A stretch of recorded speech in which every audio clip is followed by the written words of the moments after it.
علماء اہل سنت اور مبلغین اہل سنت اور داعیان عقیدہ اہل سنت اور پیروکاران عقیدہ اہل سنت سوچیں، جب کوئی عمل کرے، جب تقریر کرے، جب تبلیغ کرے، جب اپنی مسجدوں کا نام رکھے، کسی جلسے کا عنوان رکھے، کسی بیٹے بچے کا نام رکھے، جو کام کرے اس میں دیکھے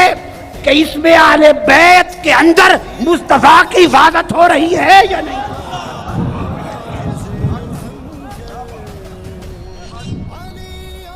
ہر کام جب کرو، ہر نام لو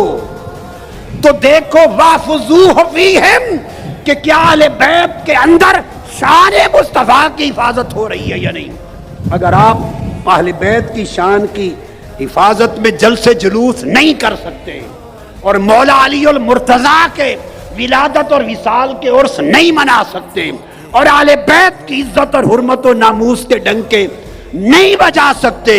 تو کم سے کم ایسے کام تو نہ کرو کہ جن کے کرنے سے ان کی شان میں لوگوں کے ذہن میں خلل آ جائے، ایسے تو نہ کرو۔ حضور کا فرمایا، حضور کا حیا کرو اہل بیت کے اندر، اہل بیت کے آئینے میں تمہیں مصطفیٰ نظر آئے۔ علی علی علی حیدر